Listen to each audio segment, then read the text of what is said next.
స్విట్జర్లాండ్లో మంచు కొండల్లో సెగలు రేగుతున్నాయి. ప్రపంచ ఆర్థిక వేదిక దావోస్లో అగ్రరాజ్యం అమెరికాకు ఐరోపా దేశాలకు మధ్య యుద్ధ వాతావరణం కనిపిస్తోంది. గ్రీన్లాండ్ను అమెరికాలో కలిపేసుకుంటామన్న డొనాల్డ్ ట్రంప్ వ్యాఖ్యలు ఇప్పుడు పెనుదుమారంగా మారాయి. ఓవైపు శాంతించండి అని అమెరికా బుజ్జగిస్తుంటే బలవంతుల బెదిరింపులకు భయపడం అంటూ ఐరోపా గర్జిస్తోంది. అసలేం జరుగుతోంది దావోస్లో? వాస్తు స్టోరీ. మంచు కురిసే దావోస్ నగరం ఇప్పుడు ప్రపంచ రాజకీయాల్లో హాట్ టాపిక్ గా మారింది. సాధారణంగా ప్రపంచ ఆర్థిక స్థితిగతులపై చర్చలు జరిగే ఈ వేదికపై ఈసారి గ్రీన్లాండ్ చిచ్చు పెట్టింది. డెన్మార్క్ దేశానికి చెందిన గ్రీన్లాండ్ ద్వీపాన్ని అమెరికాలో కలిపేసుకుంటామని ట్రంప్ చేస్తున్న ప్రకటనలు యూరోపియన్ యూనియన్ కు ఆగ్రహం తెప్పించాయి.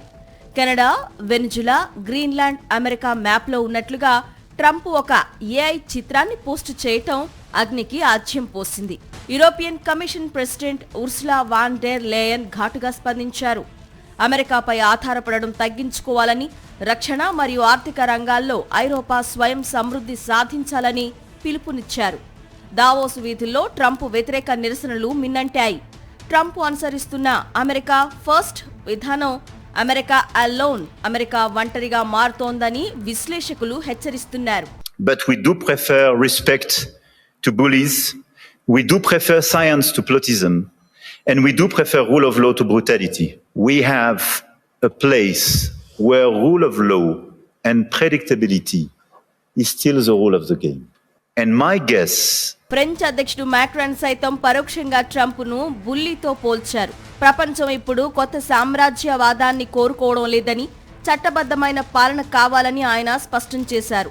ఎలాన్ మస్క్ యొక్క ఎక్స్ ప్లాట్ఫామ్ కు చెక్ పెడుతూ కొత్త సోషల్ మీడియా నెట్వర్క్ ను కూడా యూరోపియన్ ప్రతినిధులు ఇక్కడ ప్రమోట్ చేయడం విశేషం.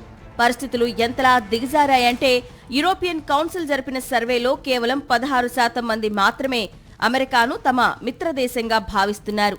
మెజారిటీ ప్రజలు అమెరికాను ఒక ప్రత్యర్థిగా చూస్తుండడం గమనార్హం.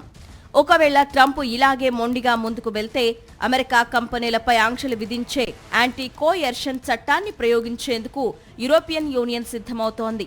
మొత్తానికి దశాబ్దాల నాటి నాటో బంధం ఇప్పుడు గ్రీన్లాండ్ పుణ్యమా అని బీటలు వారుతోంది. అమెరికా ఒంటరి బాట పడుతుందా, లేక ఐరోపా దేశాలు తమ పంతో నెగ్గించుకుంటాయా అన్నది వేచి చూడాలి.